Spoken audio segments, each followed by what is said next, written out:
You can do better. I actually can't. I'm very disappointed in myself. That was It's all wrong for that. Alright, I so did it once this is the open. Okay. So do we remember this example, guys? Do we? Yes, we have to figure out a lot of things. Okay. Alright, so I'll wait for Harry to come back and then we are going to do the test. Okay.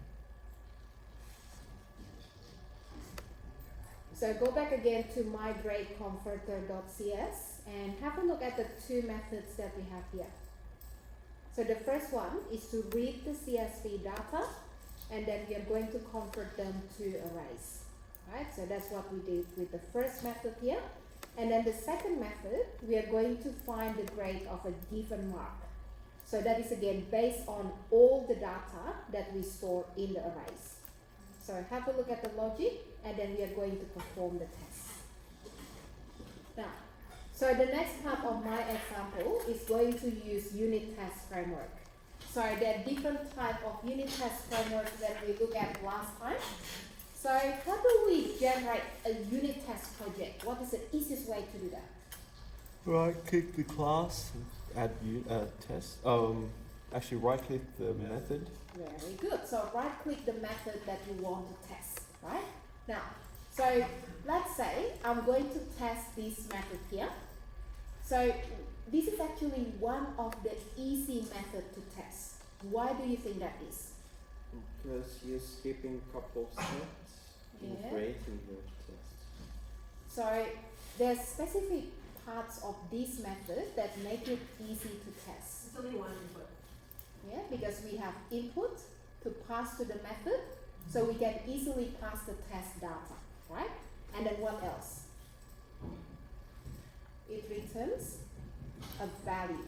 So we can compare the return value with what we expected, right? So it's an easy method to test. Now, so when you look at a method like this, we can simply just pass the value as an argument, and then we are going to compare the return value with what we expected. So what kind of value should we use for testing? So that is what you have to do before we create the unit test method. So going back again to the CSV file here, have a look at the data. So if I say I want you to create the test cases, that will include the test data for each test case. So what will be the value you're using in order to test this method? Fine, great. So what value do we use for testing?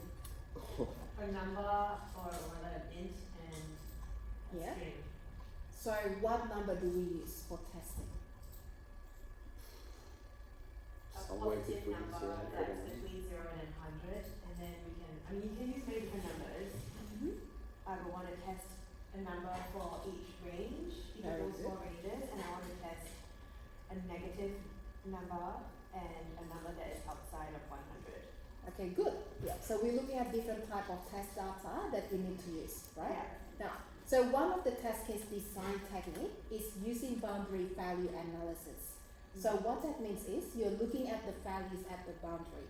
Yeah. So the boundary values in this case will be the minimum and the maximum for each range, right? So with that technique, it's not just to use the values at the boundary, but we're also going to include the value before and after these values as well.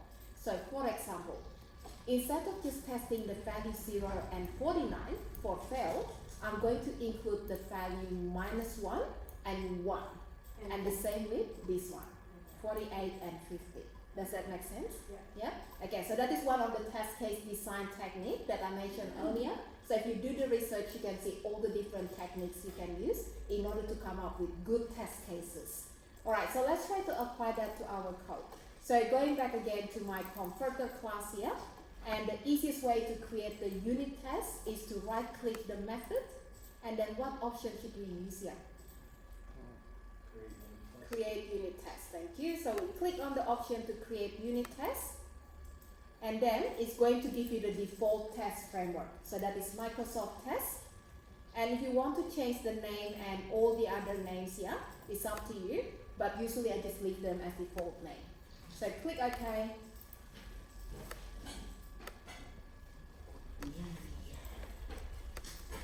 Okay. Alright. So once we finish, guys, you should be able to see a unit test project added to your solution. So go back to your solution again. There should be 2 projects in the solution, and the second one is called PD1 Student Results Test. Okay, are we okay? Sorry, how do you right click on The method? What did you call it? So that's the default name, Oh, okay. PD1 Student Results Test. Which test framework did you want to use? Just the default. Oh, that's default. Just okay. Then.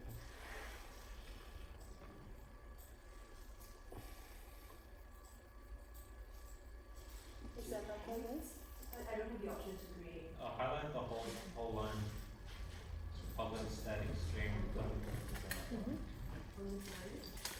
So what happens when you write it? Oh, I got it. That's fine. Oh, you got But it. I think it was that she has to highlight the whole thing. So it doesn't give you the option otherwise? Yeah, I had that as well. I had to highlight the whole line. Oh, right. Okay, so Harry had the same issue, so he highlighted the whole method signature. So so that's right. Does it work now if you highlight? It's still creating. Is that still highlighted? Yeah, it's still highlighted. I copied the file into a new, like I copied it back down, or is it? Or do you copy it? Let's see if it is here. So try to do this one, because we need to check if we can actually build that in that location. And modify it.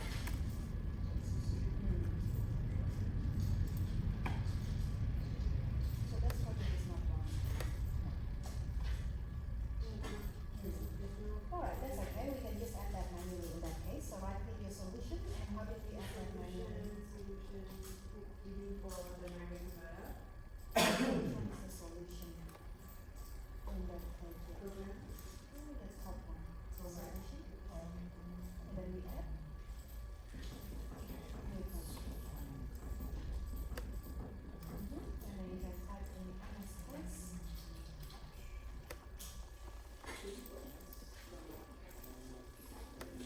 The project. Okay, you can call it any name that you want. Okay, yep. So the only thing you need to do now is to add the reference manually as well, like what we did last time. So from the test project, right click it, and then project reference. Yep, and then click that. Project name, good. And then we add the using directive on the top.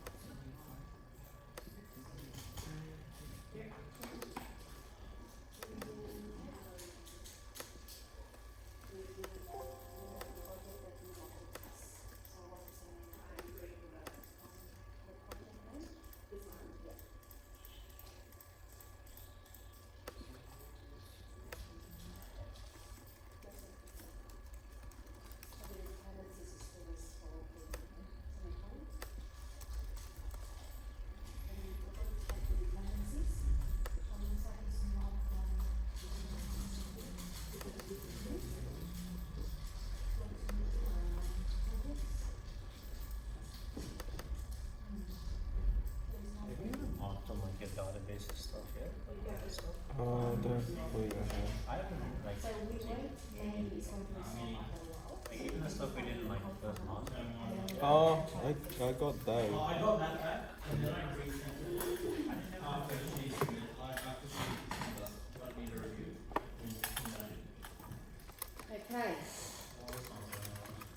Alright, so let's just add the code to test one of the category at a time, right? So we are going to start with what we did last time. Now, remember again, I want to be able to test quite a few different, using quite a few different test data. So I'm going to start by testing the fail category. So let's change that into fail grade test. So this is for a specific grade that we are testing. Okay, and then we'll change the code. Now, so how do we test that again? What did we do last time? Arrange. Yeah. Assert. Oh, wait. Yeah. So there is one very short syntax, which is a combination of the triple A, the arrange, the act, and the assert. So how did we do that? Assert, yeah. Okay, and then R equals, yeah. Okay. All right. So we are going to start with one expected value. So what is the first expected value?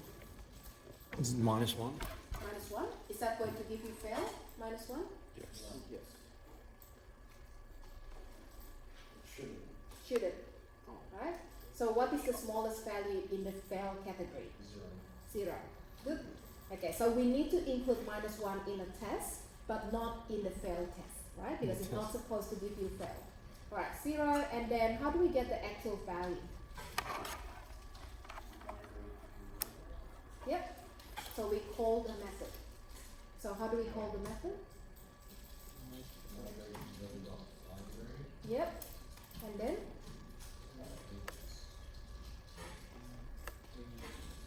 So something is wrong.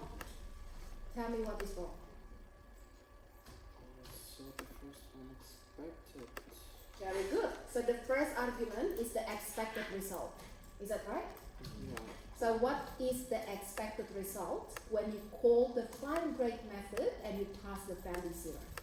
Fail. Fail. Alright, so we add a semicolon at the end. Now, before we add the other test data for the fail category here, I'm going to try to run the test. So how do we run it? You can right click the test and run tests, or the top tests and all tests. Okay, good. So right click and then run it. So that is going to fail. So let's have a look at the message.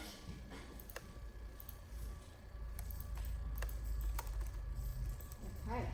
Now, so what is the problem?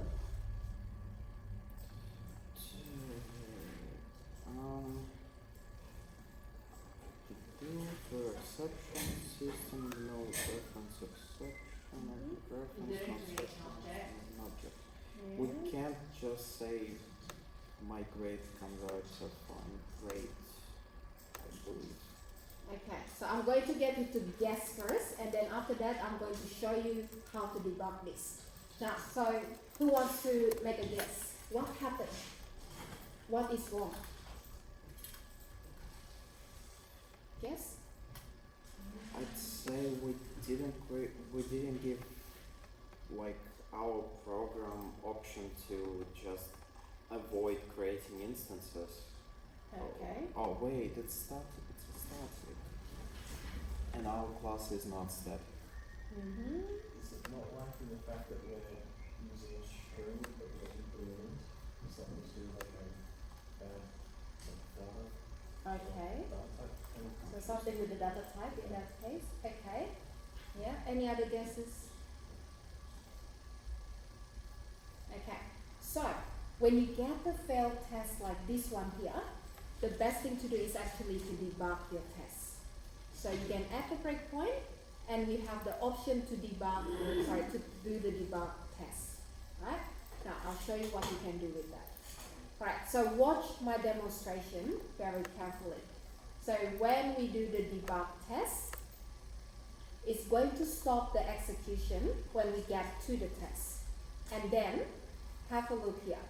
So the next statement is going to call the find break method, and it's going to pass the argument 0, right? And then we inspect the data. So what is M? M is 0. So did we pass the data successfully? Yeah. Yes, very good. And then it's going to execute the statements inside the loop. So what is the value of I? 0. Then it's going to check grade. What is the problem? Grades.one. What is Says the it's value null. of grades? The value of grades is? The string? No, there's nothing Is inside null. grades. So what is grades again? String? Is an array. Okay. So if you look at the next step after this, right? So we are trying to get the length of an array, but if you have to look at the array is null. So it's not an instance of the array. So what happens if you try to get the length of null value? A section. So that is the exception that you get before. Now, can anyone tell me why the grades array is null? Because you haven't run the CSV file. Very good. So when did we actually create the instance of that array? So that is when we read the information from the CSV file, and then we are going to convert each of the lists into an array. And then we assign that to my grades variable. So that is when we actually create the array, right? So the only time that we create the array is when you call the read data method. Does that make sense? So in this case, if you haven't read the information from the CSV file, you haven't actually stored the data into the arrays yet. So the arrays, they're still null. So all of these still null. There is no object assigned to these variables. Okay, so that is what's happening. So how do we fix it? So what we need to add in the test? Well, I'd say before. Migrate and read. Very good. So before we run the test, we are going to call the read data method first, right? So we are going to read the data by calling the read data method. Now, okay. So that is going to set the value to the arrays, and then hopefully we'll be able to use the value in order to find the grade. But there's another problem. So try to run it and have a look at the message this time. Okay, this method, the exception, I only found. Yes? Couldn't find the file. Alright. So if you have a look at the data again, so what is the path of the data that we use in the read data method? Right? So if you go back again to the read data method here, so what is the path of the file? It's string, like, no. Okay, so the path here is going to change the folder into 3 parents, 3 level above the current folder. Is that right? And then we are going to find that file. Now, the path that I specified here is actually a relative path. It's not an absolute path. So an absolute path is when you put the name of the drive and then the folders starting from that location. So it could be like C drive and then inside my data folder and so on. So this is a relative path. So in this case, when you run the code, it's going to find that location in relation to the current folder. So what is the current folder? If you run the test with that path, the current folder is actually inside the bin of the test project. So that is relative to that project, right? So that is relative path. Now, usually what we want to do as a good practice, we want to have a copy of the data that we are using for testing. So the data that we use in the application will not be modified by the test, because otherwise you're going to end up with all this dummy information that is meaningless, right? So what we can do now is to copy the migrate data. So right click, copy the file, and then place a copy in your test project. So right click and then you paste that. So you should have that CSV file, which is a copy of your other file that we use in the application. So this is the one that we want to use for testing, right? So it doesn't matter if the file gets modified in the test project, because it's not going to affect what we're going to give to the client, right? So this is the one that we're going to include in the final version of the application, so we can hand that in to the client. But this is only for testing. Now, so once you have added that, the next thing that I want you to look at is basically the path again. So remember again, the path that we have here is going to be relative to the current project. So in relation to the current project, I'm going to go to the parent of the parent of the parent folder, and then let's find the CSV file in that location. So that is why we copied that file into the test project. Alright, so one more time guys, run it. And have a look at the result. Okay. Do we get the pass result here? Yeah. Mm-hmm. Awesome. Okay. All right. Now, are we okay so far? Wait, yep. Okay. Good. All right. So let's duplicate that statement because what we need to do now is just changing the test data, right? So Control D to duplicate, and then what is the next value that we want to use here? Let's say 1. 1. Very good. And then duplicate that again. What's the next value? 48. 48. Yeah, so the value before the boundary. Very good. And then Uh, 49 and 50. yeah, so do we include 50 in this case? Oh no. No. Yeah, so that will be in the next case, right? Okay, so after that, guys, let's run it. So run the test again. Is there any hotkey to run the test? Control R. All right. How are we going with the result? All pass? Yeah. Okay. Actually, Yeah. I don't know where I'm doing it wrong. What happened? You got the fail result? Yes. Is it something to do with? Oh, it has to be all capital fail because that's what we're returning. And then just run it again. Mm-hmm. Oh, okay. And it's yep. So that passed now. Yeah. Thank you. Okay, alright, so that is basically the example again. Now, remember when we talked about this approach last time? If you have multiple test cases in one test method, it makes it really hard to know which one that failed if the test failed, right?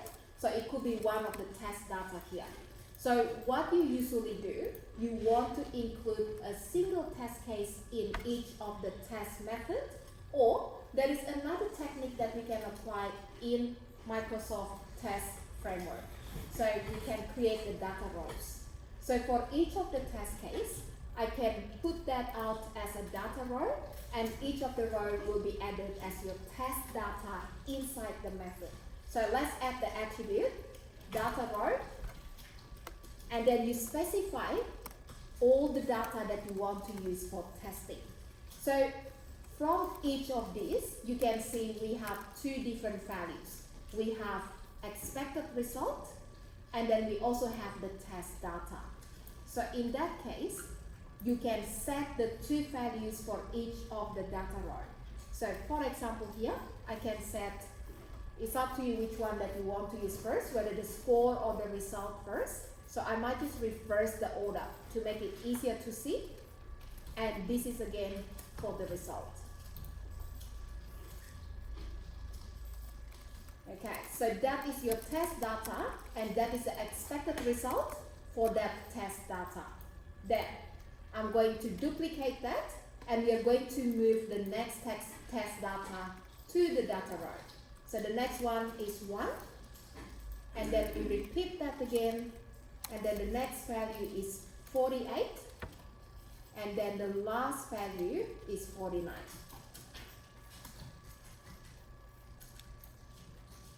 Okay, then, so once we have added the data row attributes, then we are going to use this data into our test. So how do we add that to the test? We need to specify how many information that we want to pass into my test. So declare them as parameters. The first one will be the score, and the second one will be the expected result. Okay, now, so once we have specified them as the parameters here, then we are going to include them in our assert r equal method. So we don't need to repeat this again. We can remove the last 3 statements, and we just have to change this into our parameters. So the first thing that we want to pass is the expected result, and the second one here, the value 0 will be replaced by the score parameter. Now, I'm going to show you the difference when we run the test this time. So what we're going to do this time, we are going to set each of the test case into a data row. So when you run the test, it's going to use the data that we pass, and then it's going to create a result for each one of them. So let's run it and have a look at the difference this time.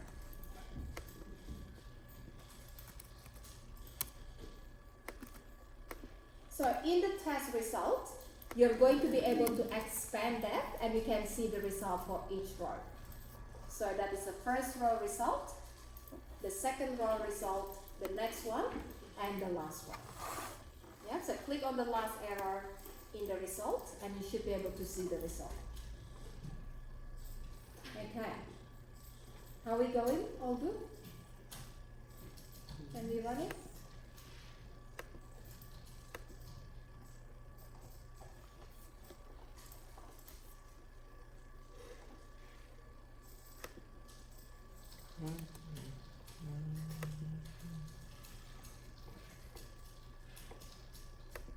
Alright, so do we get the past result, everyone? Yeah? Right, try it again. So the Yes. first argument in line 19 must always be the input. It doesn't have to be. Okay. So you can swap this. Is it the order you put the data row in? That is right. So that is the order that we put in the data row. Okay. Alright, so if you have any problem with that test, let me know so we can have a look at that first. Yeah? I have no. Is that okay, Raymond? Yes, I am Yeah? okay. Okay. Alright, so guys, why don't we try to do the same thing for the past result this time?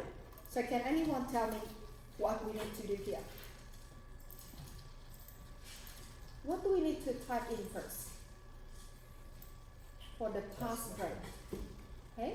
Test method. Test method. Why? Otherwise it doesn't count as a test and work wrong. Okay, good. Yeah. So otherwise you cannot run the test. Good. Alright, so then what do we have to do next? Public void, Yeah, public void. and the method is Okay, good. So we add the name of the method. Yeah. So if I want to use data rows, I can simply define the parameters here, right? Okay, so let's say we make that the same again. The score and expected result. Okay. Alright. Now, so let's add one data row for the past result. So how do we add the data row? where test method, Mm-hmm. but inside the parentheses of data. Mm-hmm. Okay, good. So what will be the first value for the test here? 49? Yeah. The first value that we could pass maybe? 50? Oh, 50. Yeah, 50. good. Okay, so the expected result is? Pass. Pass. Very good. So pass with the capital P-A-S-S, yeah? Alright. Now, so once we have added the data row, you can add more data row later on. So how do we add the code inside the test method? So what's the logic?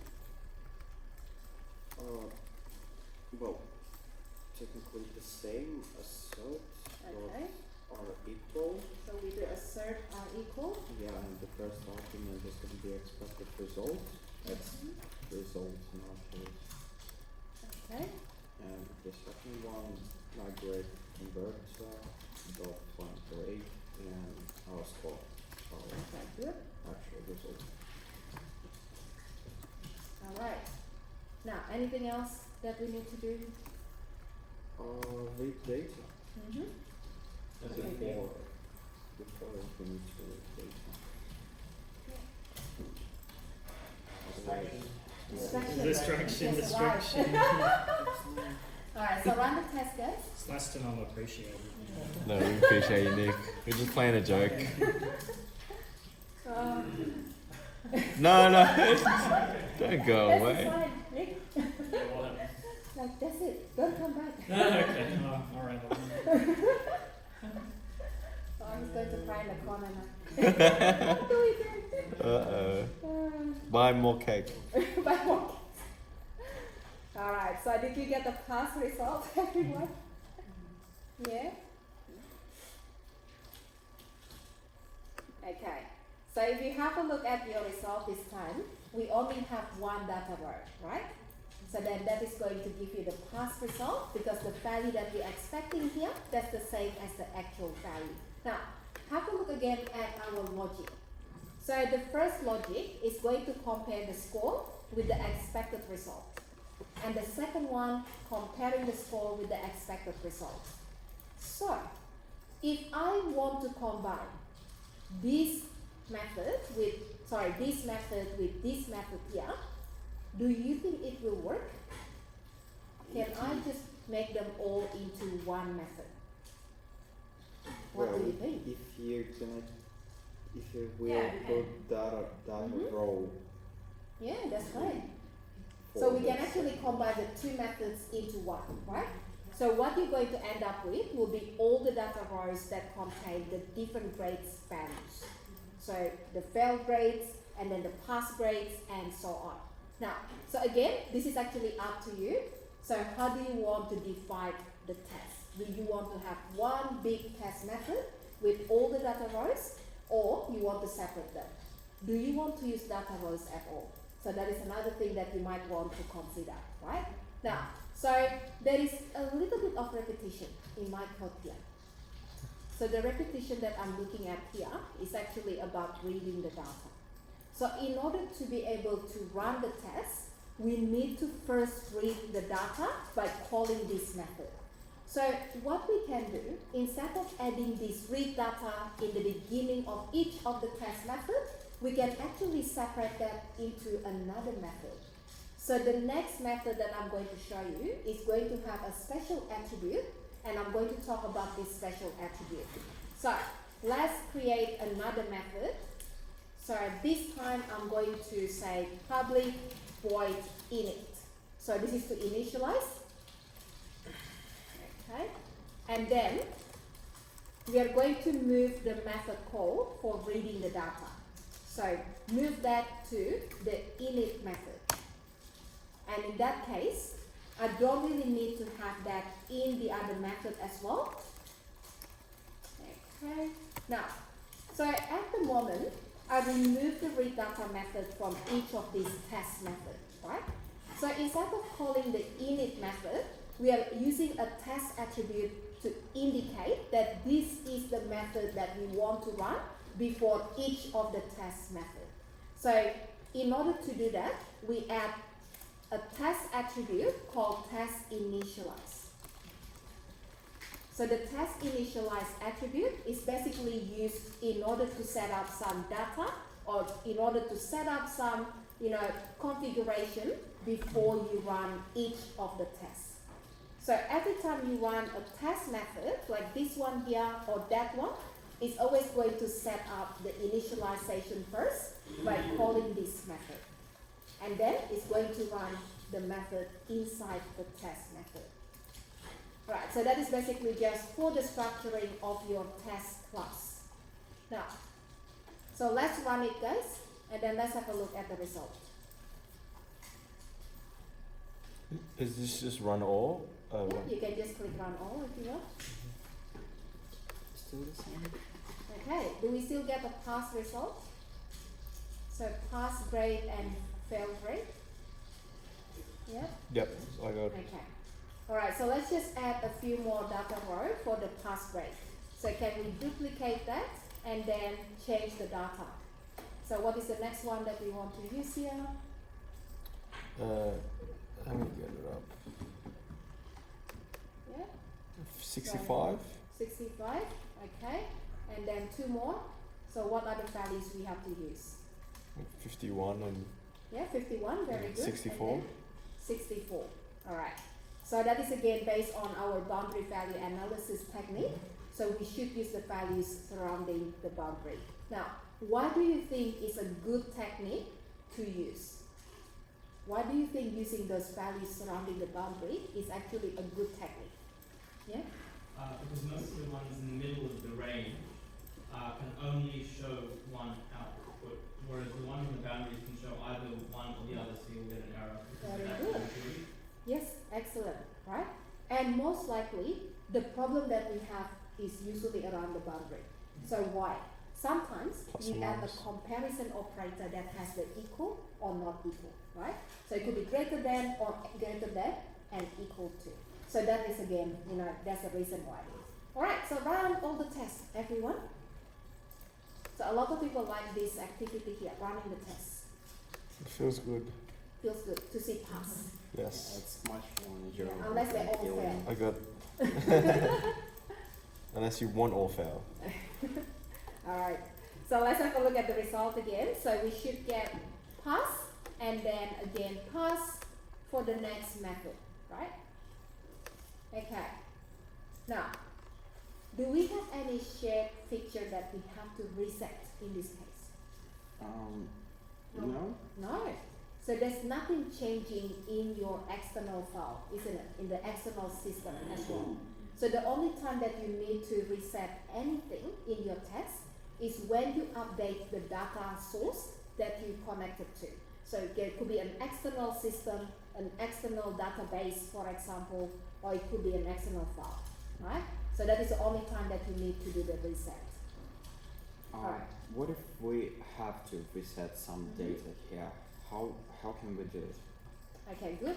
So if you want to reset something, that is something that you have to do after running each test. Is that right?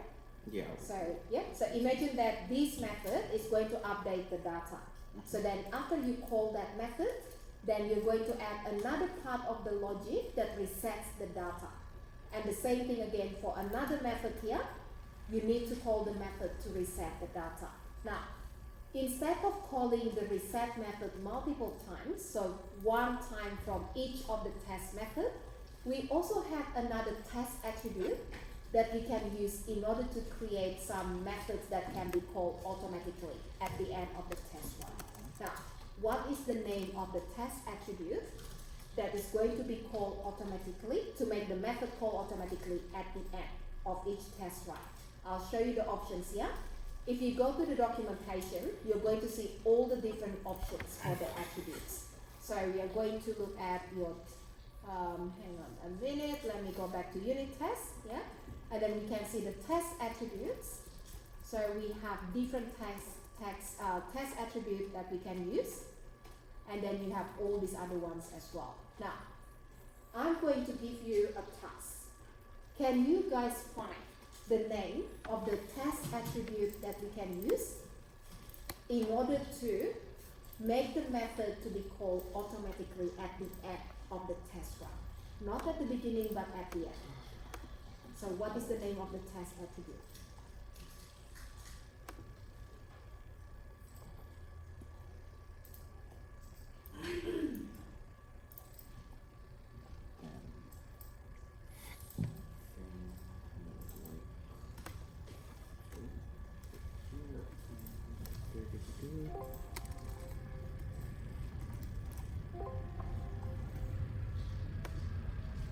Why do you want to have run a method after the test?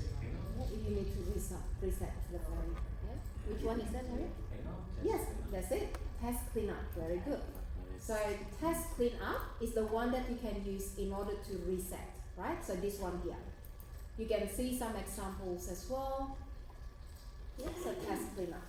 Now, so if you want to use that attribute, you can simply just put that before the method declaration. So instead of test initialize, that is test cleanup. So that will be this one here. Yeah, but we don't want to change that now because we want to read the data at the beginning, not at the end. So that will become test initialize. All right, make sense? Yeah. All right. Now, so what else do we want to do with our tests?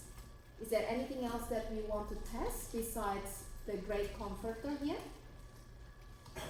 So what else can we test? Like,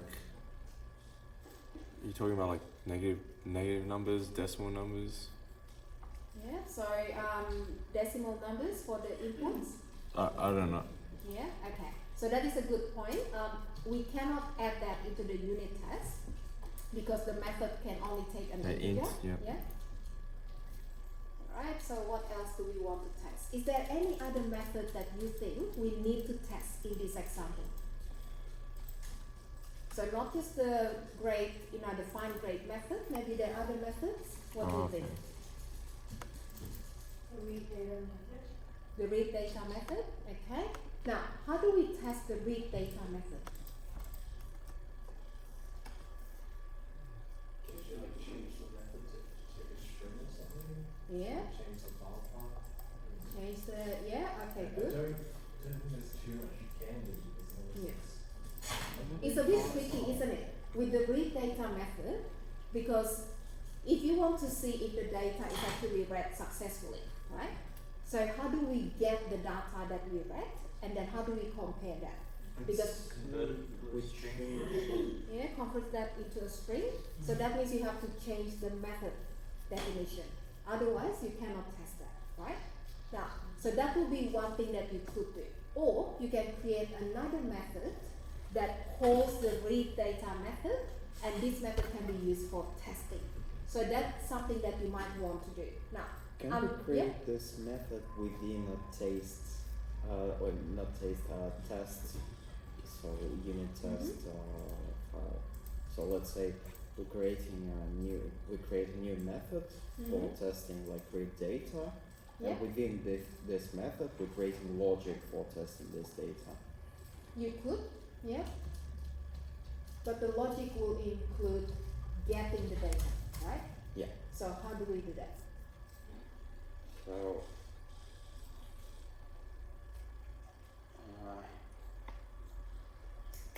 There's something to think about, isn't it? Because not every single method is easy to test. So the most straightforward one will be the one that we are using in this test here. So the method that takes some arguments and the method that returns a value, right? So if you pass the value as arguments, then that will be your test data, and then the result is your actual result. So that is the easiest type of method that you can test. Now, is there any other method that probably we can test easily as well? So have a look again at what we did last time here. So we have result class with the description. We have ungraded and graded result. And then we have the score. And then we also have a property to set the score and so on. Now, can we test result graded?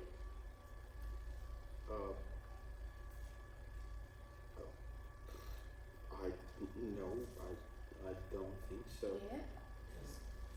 It's not a method. What element of No, it's not. Yeah. No, it's not a method. Very good. So what can we test? A unit.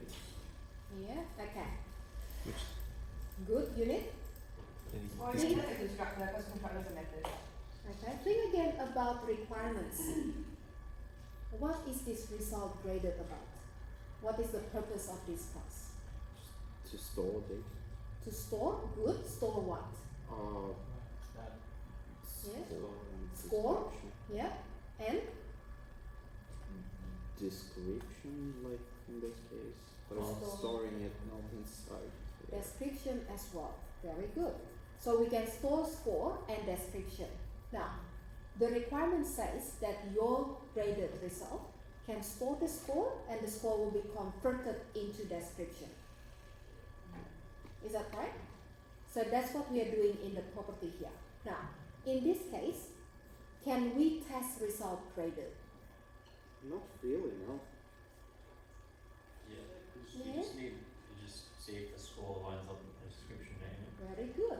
So how do we do that? So that is the next thing that we need to do. Alright, so I'm going back again to my code here. So I'm going to get you guys to tell me. So let's say I'll put that before the initialize, just to make it easy to read, right? So test method. And this time, I'm going to test my graded result. So public void and then I say result graded test. Okay, so without using any of the data row, so let's think about the test. What do we want to do? Usually we have the triple A, right? So we have arrange, then we have act, and we have assert. Or you can combine them into one statement like this one here. But let's try to break that into 3 different parts. What's in the arrange part? What do we do in the arrange part? Property, I guess, the values, so like score. Yeah, so we're initializing the data, right? So how do we initialize? Or equals 1, I don't know. So are we using an integer, a string, an object? What are we testing? Result graded. What is result graded? How do we store the score? So that is a question. How do we store the score? Score. Yeah, okay. Are we using an integer variable here? Mm-hmm. Are we using an object? It's an object. Oh, It's an object. object, so it's Yes. the name, what's the name of the object? The name of the object is result graded. Yeah, that's the one. The name of the class is result graded, right? Yeah, and then what do we do? Dot.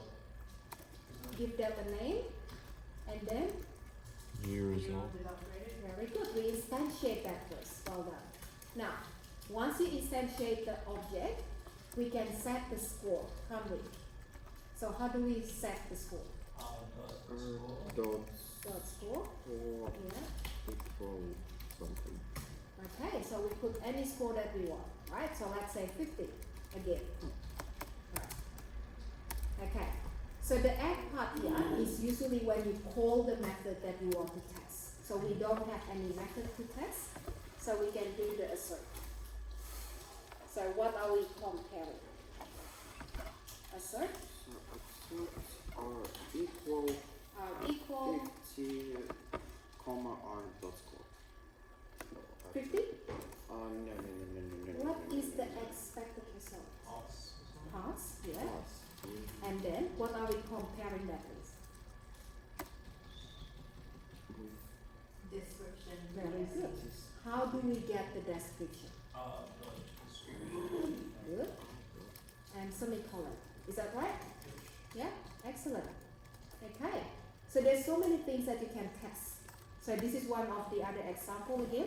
So once you created a class and you have some logic in that class, that could be just a property or the method logic, you can always test that as well. Right, so let's give it a go, run it, and then have a look whether that pass or fail. Pass, yeah. So that's again a good feeling when it passes, is that right? I mean, this is actually testing whether the set constructor is working, That is right? right. And that's still Excellent. testing a method. Yes, so kind of a method in a way, right? Good, excellent. Yeah. So if you think again about all the requirements in your project assessment, there's so many things that you can test using unit tests, right? Okay. All right. So guys, I'm going to give you a copy of this now. So that means we should be able to test your project. So this is our assessment project, and then I think we can try to finish as much as we can every single class, every single week, right? So starting from now on, when you come into the class, this is all about assessments from now on. So I'm going to focus on one part of the assessment every time you come into the class. So we try to finish one part every single time. But it doesn't mean that you don't want to start by yourself first, because we need to save the time as well. So be ready to bring your answers to the class, whatever that you have, and then we can discuss that in class, and then you can modify that if that is incorrect or incomplete, right? So that you can finish one part at a time in every single class. Now, so I think the coding part is probably the easier one for you, because you can tell straight away if it's working or it's not working. Is that right? Yeah. Yeah. So maybe just focus on the coding, and then every now and then you can try to go back to the other requirements as well. So at the same time, when you build the logic in the code, try to build the test as well. So you can use it as a tool to check your implementation.